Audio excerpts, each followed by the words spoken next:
Kovo mėnuo iš tiesų vienas ypatingiausių ir sudėtingiausių 2025 metų mėnesių. Viskas prasideda nuo pirmiausia meilės, grožio ir finansų planetos Veneros pajudėjimų atgaline eiga Žemės stebėtojo atžvilgiu.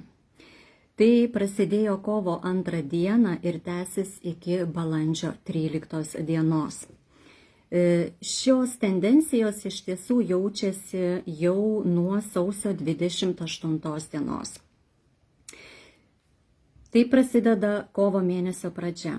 Toliau vidurys, nuo kovo 14 dienos iki 29 dienos mes būsime užtemimų koridoriuje. Taip, taigi šiemet laukia mūsų 2 užtemimai šį mėnesį, kovo mėnesį, ir mėnulio užtemimas ir saulės užtemimas. Nepaisant to, jau kovo 15 dieną ir informacijos, dokumentacijos, komunikacijos planeta Merkurijus pajudės atgaline eiga. Ir tai truks iki balandžio 7 dienos. Tai matom, vienu metu ir Venera, ir Merkurijus judės atgaline eiga.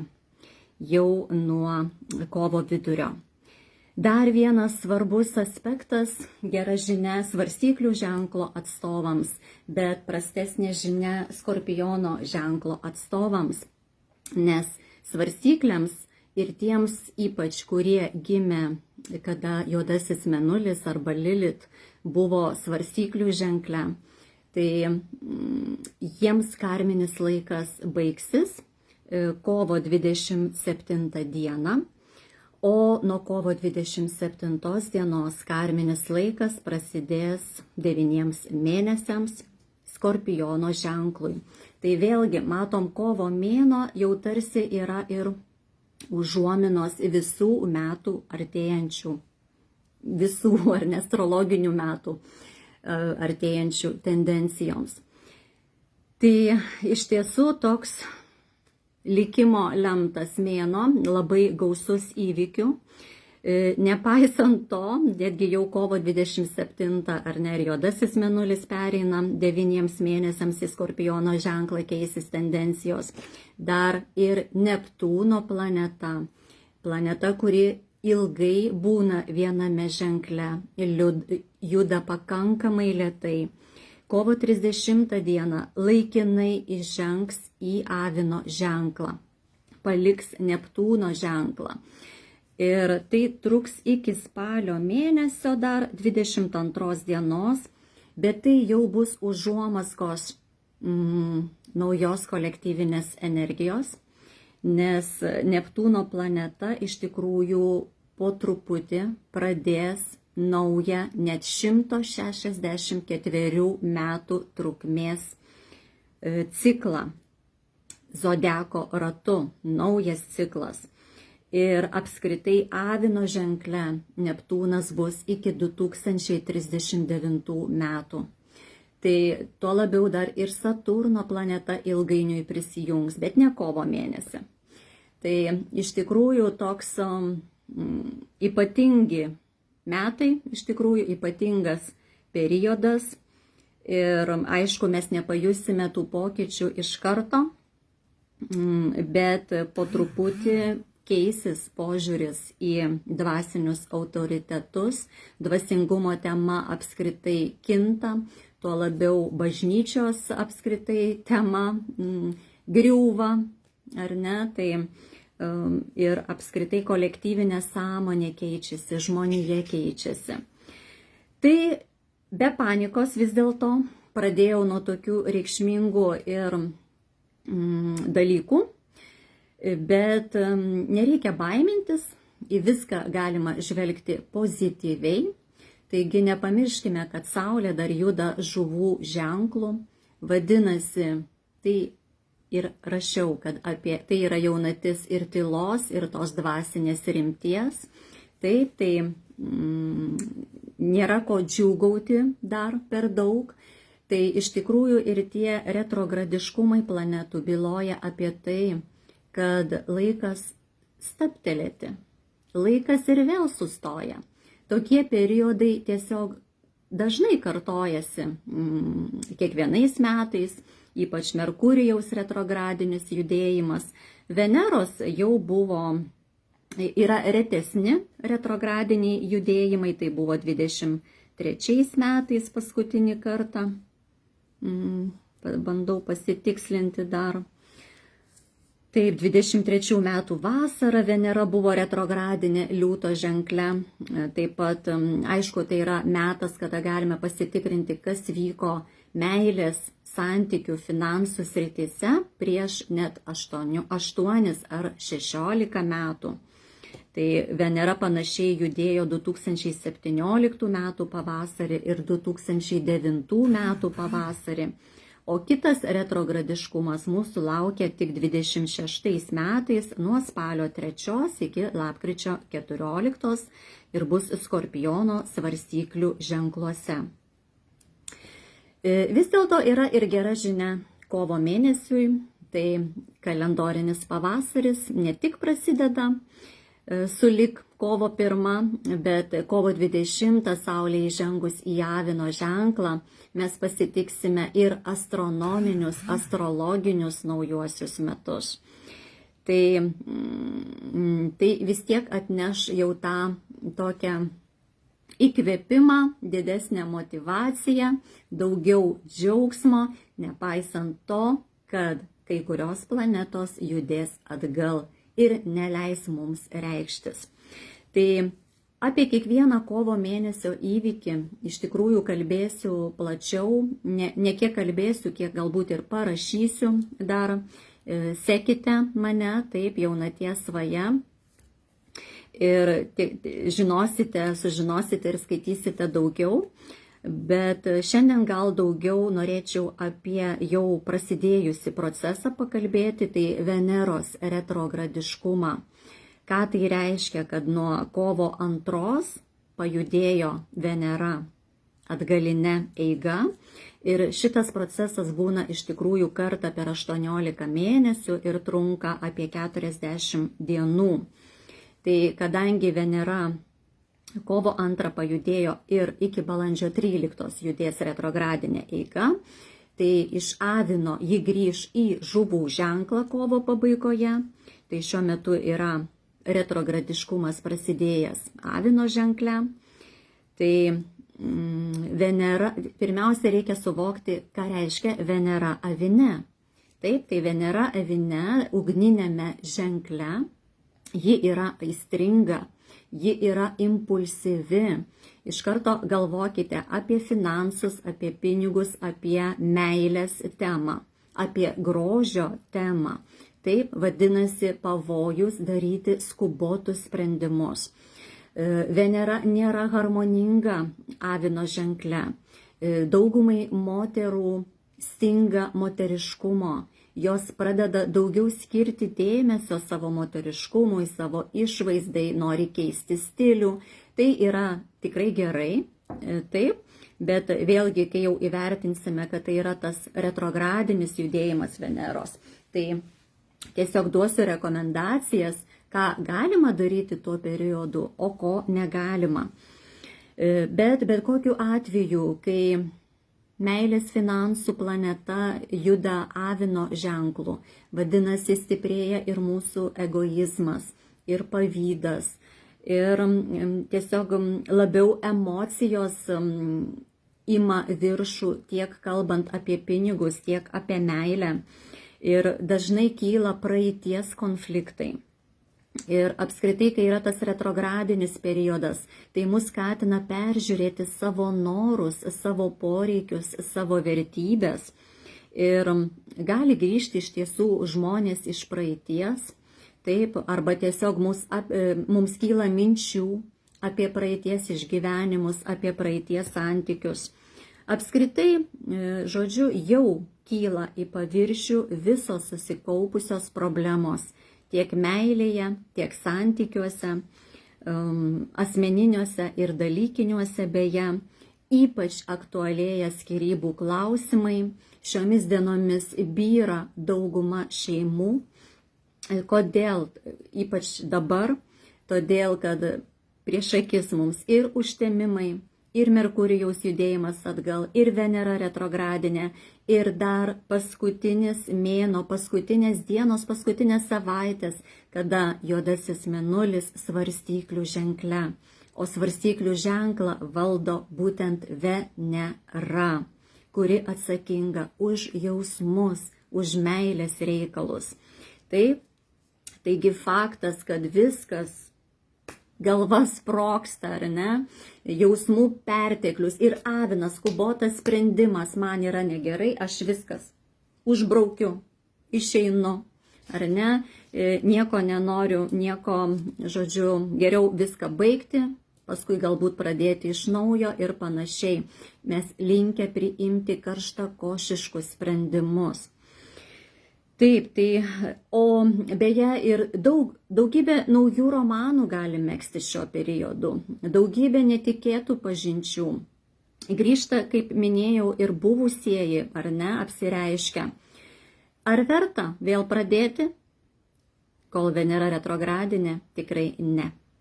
Kai baigsis retrogradiškumas, jūs žvelgsite jau visai kitaip. O naujų santykių tikrai pradėti taip pat neverta, nes jie gali būti neperspektyvūs, trumpalaikiai. Mūsų laukia, vadinasi, jau yra prasidėjusios tos 6 savaitės, 6 savaičių trukmės jausmų bei vertybių auditas, revizija, kitaip tariant.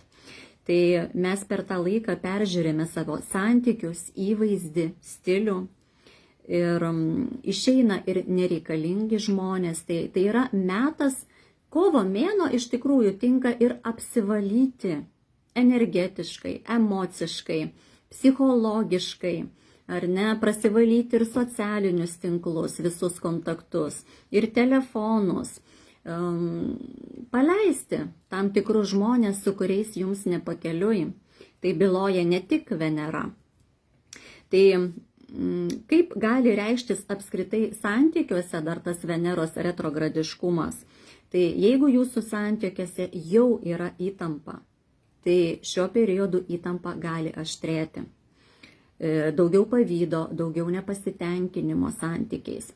Tai vėlgi patarimas paprasčiausiai, kai jūs žinote, kaip mes galime pasinaudoti tą situaciją tomis žiniomis, ar ne, kai žinome, kas vyksta. Tai neaštrinti konfliktų, duoti laisvės galbūt vienas kitam, daugiau supratimo, daugiau atjautos. Supraskim, tiesiog žinome, kad šis periodas baigsis, ar ne? Tai kam pyktis, kam eikvoti savo energiją? Energijos mums prireiks ateityje. Taip, mėnulis, juodasis mėnulis Skorpione byloja apie energetinį vampirizmą, apie energijos netekti. Tai mums ypač reikalinga rami psichologinė, psichoemocinė būsena. Tai iš tikrųjų dauguma žmonių nuleidžia rankas ir nežino, ko griebtis, vartoja vaistus, vartoja alkoholį, kitas psichotropinės medžiagas, bandydami pabėgti nuo realybės, nuo problemų. Bet laimė apskritai labiausiai priklauso nuo mūsų pačių, atminkite. Taip, niekas jums nepadės, jei jūs nepadėsite pats savo. Tai iš tikrųjų šiuo periodu gali kilti noras ir skirtis ir, kaip ir miniu, kad skyrybų tik daugėja, tai neskubėkite su sprendimais, išlaukite. Karminės pamokos, beje susijusios su pinigais ir su santykiais, gali ryškėti. Kartojasi scenarijai įvairūs. Pojūtis apskritai, kad meilėje kažko trūksta, taip, tas nepasitenkinimas, kurį jau minėjau. Bet kils minčių ir iš tiesų, ko norim, tai yra pozityvu, tai yra labai palanku apgalvoti, ko man trūksta, ko aš noriu, ką aš galiu pakeisti. Nepalankus metas, žinoma, visas kovas ir balandis, net iki vidurio, sakyčiau, reikėtų laukti. nei santokoms, nei piršlyboms, nei sužadotuvėms. Taip, tai irgi, kas turite tokių minčių, tai tikrai rekomenduoju atidėti. Taip pat labai nepalankus metas kardinaliai keisti išvaizdą. Taip, kadangi mes Venerai esant Avino ženkle stokojame to moteriškumo, tai esame dažnai nepatenkintos savo išvaizdą, ar ne, savo stiliumi, norime tų pokyčių. Tai galima tiesiog kažką atnaujinti, tai, ką jau esate darę, ar ne, kažkokias procedūras atlikti. Bet jokių būdų ne kažką naujo, jokių tatuiruočių nesugalvokite daryti. Kardinaliai keisti plaukų spalvos, ar ne, buvote šviesiaplaukę ir sugalvojate, kad norite tapti tamsiaplaukę. Tai irgi yra nepalanku, nes rezultatas gali tiesiog netenkinti, būti visai kitoks, norėsis perdaryti, dar bus kažkokie tai netikėtumai. Taip. Beje, visokios plastinės operacijos ypač nerekomenduojamos. Ten, kur naudojami patempimai visokie, ten, kur adatos naudojamos. Tai jokių būdų, mielos merginos, mielos moteris, jūs esate gražios jau iš savęs. Tai tiesiog mokykitės priimti save tokias, kokios jūs esate, mylėkite save, puoselėkite save. Savo savivertę, štai kam palankus metas yra Veneros retrogradiškumas, stiprinti savo savigarbą, savo savivertę, taip priimti save tokius, kokie mes esame. Taigi venkite iš tikrųjų tų visokių tokių įsikišimų kosmetologinių, chirurginių, nes tiesiog gali kilti sunkumų ir teks perdaryti, netenkins rezultatas. Taip, bet taip, mes tiesiog jausimės galbūt mažiau patrauklus ar ne, nepasitenkinimas kažkoks. Tai vėlgi, aišku, ir rekomendacija antrai pusėje, ar ne, kai žino apie tai, kad kaip tik pasistengti, gal komplimentą kokį pasakyti, ar ne, na, ir galbūt ir į pasimatymą vienas kitą pakvieskite. Vis tiek reikia puoselėti tą tarpusavio ryšį ir jokių būdų nedaryti tos neigiamos kažkokios įtakos. Taip, tai rūpinti savimi įprastu režimu yra palanku, kalbant apie grožį, ar ne? Tai tiesiog kas jau yra įprasta. Profilaktika, kažkokie dalykai, atstatymai, SPA, masažai, viskas gerai. Tai, kas jums dar nėra naujiena. Dabar įtaka pinigams, tai irgi jokių stambių pirkinių rekomenduoju neįsigyti, nepirkti jokių prabangos prekių. Tai irgi kas susiję su grožiu netgi, ar ne, ir papuošalai prabangus, rankinės, brangus rūbai. Tai tiesiog ilgainiui gailėsitės. Dėl finansinių susitarimų taip pat būkite atsargesni, dėl kažkokių pasiūlymų, sutarčių, atidėkite viską, viską tikrinkite labai, nes ir klaidos galimos, ir atidėliojimai, ir sąlygų peržiūra, skolų gražinimai gali vėluoti, išmokos, visokios nenumatytos išlaidos atsirasti šiuo periodu iki balandžio 13, taip, tai visas kovo mėnuo. Ir šiaip nepalanku ir skolinti ar skolintis, jokių kreditų neimkite. Taip, tai o palanku yra tiesiog sekti savo biudžetą, žiūrėti, kur išeina pinigai, ar ne, kam daugiausia išleidžiate. Gal kažkur galite ir mažiau išlaidauti, ar ne, gal kažką atidėti dar, neskubėti kažkokius pirkinius pirkti. Tai peržiūrėti savo biudžetą yra ypač palankus metas. Ir apskritai, taip, biudžetą, finansinius įpročius, ieškoti tų silpnų vietų pinigų nutekėjimo. Jei turite skolų, beje, gražinti skolas yra palankus metas. Jeigu jums kažkas skolingas, priminkite apie tai skolininkams. Jų nespauskite, bet priminkite. Taip. Analizuoti santykius palanku, taigi kokios pamokos neišmoktos, ko norėtųsi santykiuose daugiau. Dirbti su savigarba moteriškumu, lankytis pas psichologą, užsiimti dvasinėmis praktikomis, yra viskas gerai dėl to. Aišku, nesilyginti su kitais, tai kaip ir sakau, mokykitės priimti save tokius, kokie esate. Užbaigti kažkokius senus reikalus meilėje ar karjeroje ar finansuose yra geras laikas, kada žinote jau tikrai, kad taškas. Taip, tai irgi aišku individualu. Taip, bet tokių labai svarbių kardinalių sprendimų, sakyčiau, nei santykiuose, nei meilėje, nei piniguose neskubėkite priimti. Laukite balandžio vidurio, kol energijos stabilizuosis. Ir beje, geras laikas yra grįžti prie pomėgių, kažkokių senų, prisiminkite, ką vaikystėje labai mėgote, kas jūs džiugina. Taip, tai kažkokį tą kūrybiškumą išlaisvinti, tai palankus metas ir praktikuoti dėkingumą. Taip, dėkokite, vertinkite tai, ką turite. Ir nesivaikykite iliuzijų. Aišku, retrogradinė Venera labiausiai jaus avino ženklo atstovai ir svarstyklių ženklo. Gali tekti peržiūrėti santykius, vertybės, išvaizdą. Jaučiams ožiaragiams tai finansinės pamokos, permąstymas pinigų ir karjeros srities. Vėžiams žuvims emociniai svyravimai galimi santykiuose, senų jausmų grįžimas. Liūtai vandeniai taip pat jaus pakankamai ryškiai, tai jums geriausia tiesiog pervertinti tą savivertę, savigarbą, grožio klausimais užsiimti, apie viešą savo įvaizdį pagalvoti. Taigi šiems ženklams įtaka didžiausia.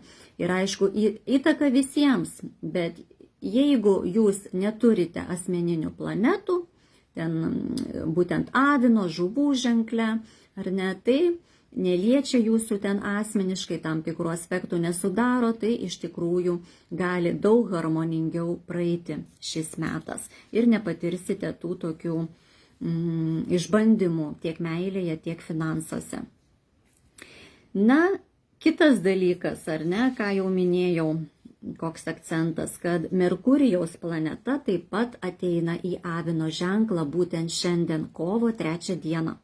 Nuo kovo 3 judės avino ženklų iki 30 dienos. Ir čia judės Merkurijus ir retrogradiškai taip pat, ką jau minėjau, kad kovo 15 dieną pradės avino ženklo judėti retrogradinę eigą. Tai apskritai Merkurijaus atėjimas į avino ženklą tai yra intelektualus pabudimas. Mes iš tikrųjų, kai buvo Merkurijus dar žuvų ženkle, tame mistiškame, paslaptingame ženkle, dar toks buvo išplaukęs, ar ne, tokie skraidėme padebesiai savotiškai. Ir toks mąstymas, iliuzinis, prisigalvodavom visokių dalykų. Kai yra avine, kyla daug idėjų. Taip, mes pabundame su savo mąstymu, su savo komunikacija, mes norime bendrauti kolektyviniu mastu. Bet vėlgi, avinas, ugnis, skubėjimas, taip? Taigi skubame su išvadomis, spontaniškumas ir kategoriškumas kalboje dažnai reiškiasi, ypač kieno Merkurijus avino ženkle buvo gimimo metu. Ir klaidos dokumentuose beje. Sunkiau saugoti paslaptis, mes linkę iškalbėti viską. Ir visokios degančios situacijos darbe, dabar pati kovo pradžia, ar ne, iki kovo vidurio, dar bus toks judėjimas, daug skubėjimo, bet ir prasideda nesusikalbėjimas. Taip, ir aišku, ir tų kelionių, ir susirašinėjimo, ir nauji lyderiai, beje, su naujomis idėjomis visuomenėje pasirodo. Tai metas iš tikrųjų išjudinantis, taip. Tai aišku, kadangi ir astrologiniai naujieji metai artėja, kovo 20 diena, tai keisis visas zodiako ratas ir vėl mes išgyvensime naują ciklą. Tai natūralu, mes po truputį jau atbundame iš to žiemos sąstingio, bet retrogradiškumas planetų mus stabdo. Norime mes to ar ne. Tai kovo 14 dieną prieš Merkurijaus retrogradiškumą įvyks pilnatis Mergelės ženkle su visišku mėnulio užtemimu, nematomu Lietuvoje. Taigi, nuo kovo 14 iki 29 dienos, kai vyks Saulės užtemimas, tai yra tas vadinamasis užtemimų koridorius nuo kovo vidurio iki pabaigos beveik. Taigi, tas užtemininis metas. Ir vėlgi, aš plačiau apie šitą periodą, tas pats kaip ir apie Merkurijų retrogradinį, ar ne, kalbėsiu ar rašysiu plačiau, kai ateis tas metas. O dabar tiesiog užsimenu apie tendencijas paprasčiausias, ar ne, bet ir tai vat ir noriu pasakyti, kad reiškia nuo kovo vidurio ir užtemimo metu reiškia dar labiau laikomės atsargumo, atidumo. Taip, mėnulio užtemimo irgi nereikia per daug baimintis, jis tiesiog emociškai mus labiau veikia. Taip, Saulės užtemimas apskritai yra kūrybinis procesas. Aš apie tai, kad džiaugtis, kurti, svajoti, ar ne? Tai irgi nereikia programuotis, bet apskritai užtemininis metas vis tiek yra pakankamai įtemptas, pakankamai sudėtingas ir to atsargumo, atidumo reikia. Jokių rimtų naujų planų neturėkite šiuo metu. Tuo labiau Merkurijus judės atgal, taip pat nuo kovo 15 iki balandžio 7. Tai vėlgi, trumpai tariant, tiesiog nesituokti, nepasirašyti dokumentų, nepirkti dažniausiai telefono, kompiuterio ar ne ryšio priemonių įvairių, žodžiu, atidesniems būti kelionėse, net ir keliauti iš tikrųjų nepalanku, nebent į tas vietas, kur esate buvę. Tai va tiesiog trumpai, vėl tiesiog laikas sustos. Ir toliau, tai kovo 20 dieną pavasario lygiadienis prasidės, ar ne, Saulei perėjus į Avino ženklą. Ir prasidės tie tikrieji astrologiniai naujieji metai. Ir metus ims globoti Lūšies bei Vyturio totemai, Veneros planeta. Taigi plačiau aš dar apie tai parašysiu. Ir apskritai, bet kokiu atveju, tai pirmoji metų pusė, reiškia, reikalauja atidumo, pradedant naujas veiklas. Taip, ir realizuojant sumanymus, keliaujant ypač visą kovo mėnesį.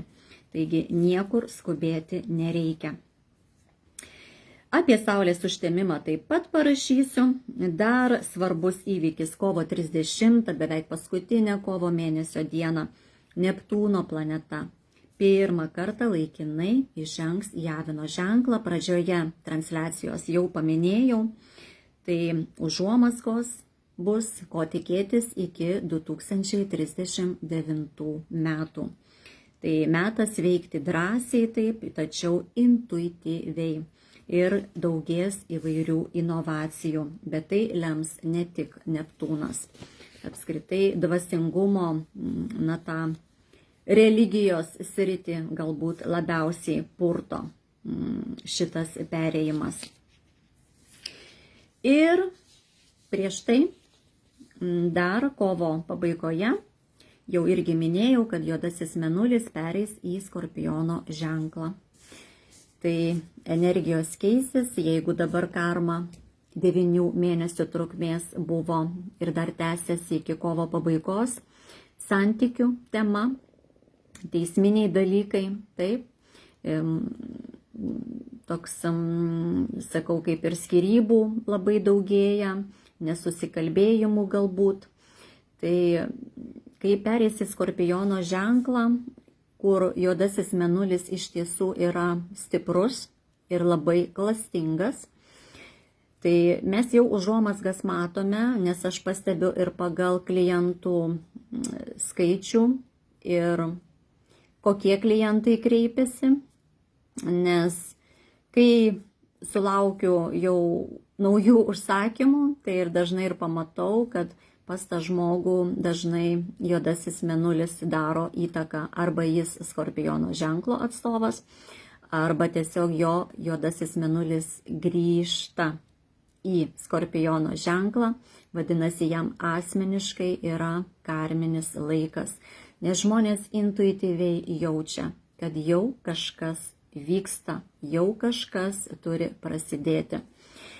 Ir taip, tai vėl nemalonus metas tokioms temoms kaip manipuliacijos, kerštas, pavydas, ryškės šitos temos, pyktis, užslėptas, noras įskaudinti, neadekvatus apskritai požiūris į dvasinį tobulėjimą galimas, į savo žinių gebėjimų sureikšminimas, neteisingas jų naudojimas.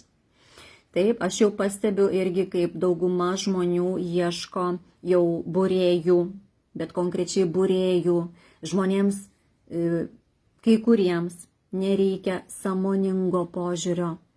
Jie nori konkrečiai, jie galbūt nori netgi kažkokių burtų, taip, kažkokių užkalbėjimų, nes tai iššaukia juodasis mėnulis Skorpione.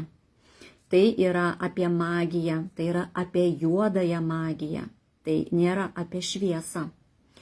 Jeigu žmogus turi baltąjį mėnulį Skorpione, tai jis gali nešti šviesą, bet kai juodasis mėnulis Skorpione, tai yra tamsa, tai yra ištvirkimas, tai yra sadizmas, tai yra burtai, tai yra magija. Tai yra nusikalstamos kompanijos. Taip, tai yra ir seksualiniai malonumai, iškrypimai, kritika. Tai yra kitų menkinimas, drabstymas purvais.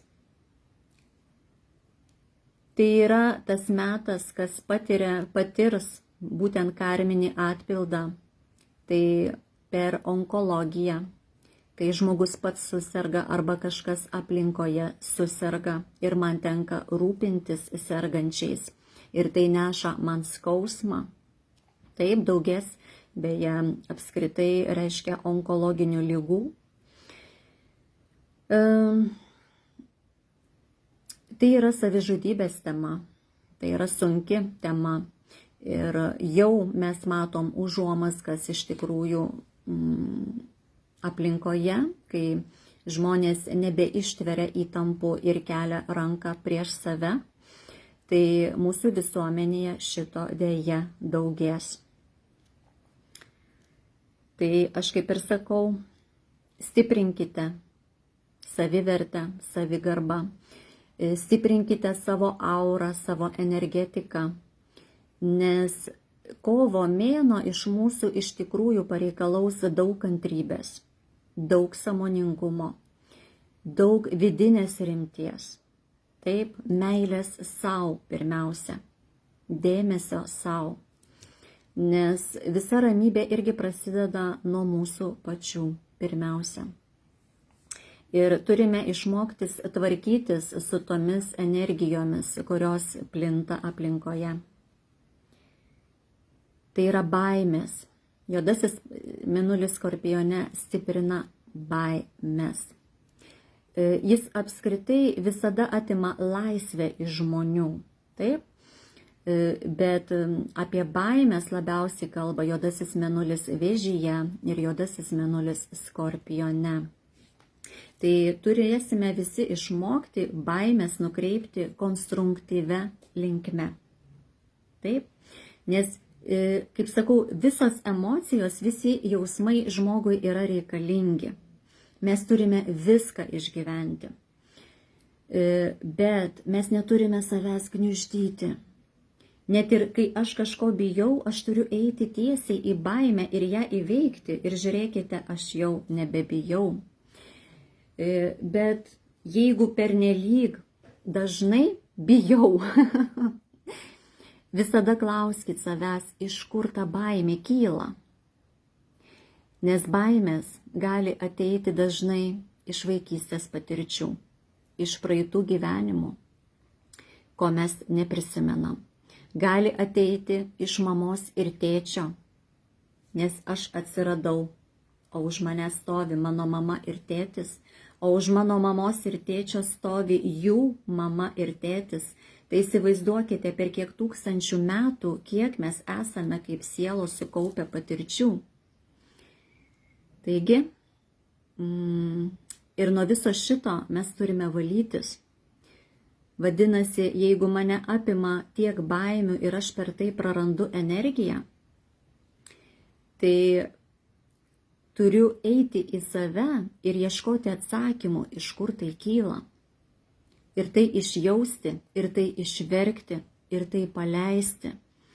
Jokių būdų, beje, netgi ta, čia baimės energija, beje, mano tie naujieji numerologiniai, karminės numerologijos mokslai, kitaip tariant, ir Taro arkanas 18, jis byloja apie stiprias baimės žmoguje. Ir kai žmogus turi šitą arkaną, tai jam jokių būdų negalima negatyviai mąstyti, nes šis arkanas tai yra minčių materializacija. Ir kuo labiau žmogus pasineria į negatyvą, reiškia viską, ką jis transliuoja, ką jis jaučia, tai materializuojasi. Jeigu aš bijau prarasti pinigus, aš juos ir prarandu. Apvagia mane, ar ne, kažkas ten tokio atsitinka.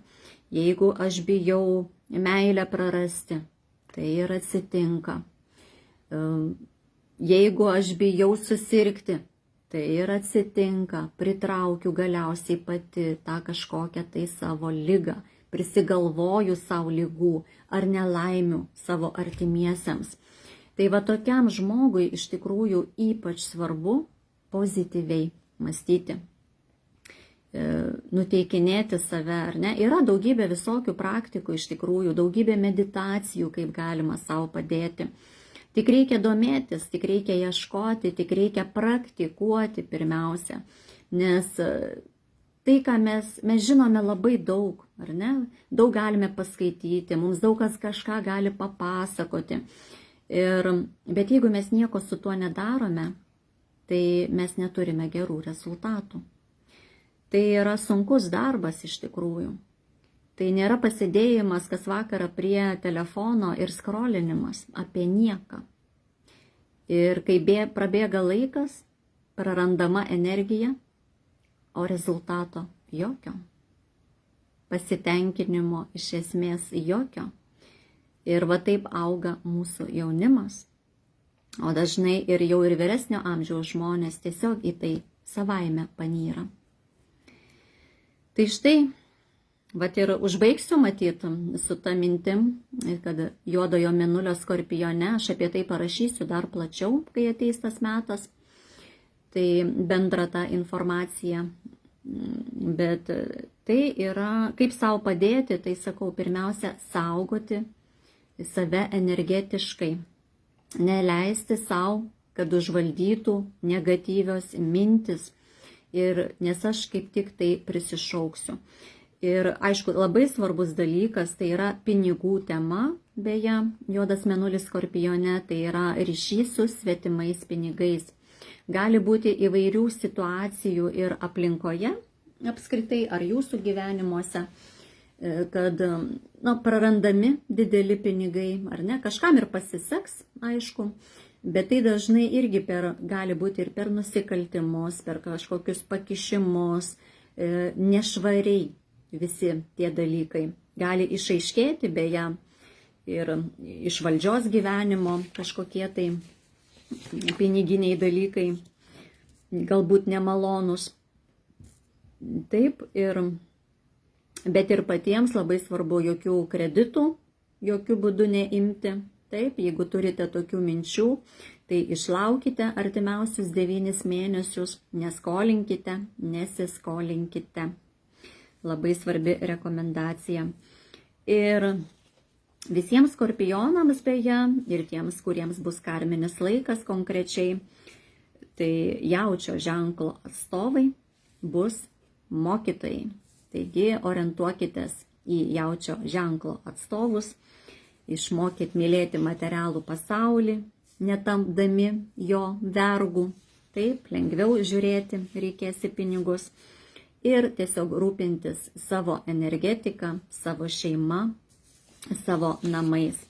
Nes ir apskritai 2025 metai, kaip aš sakau, tai yra intuicijos stiprinimo ir šeimos santykių puoselėjimo metai.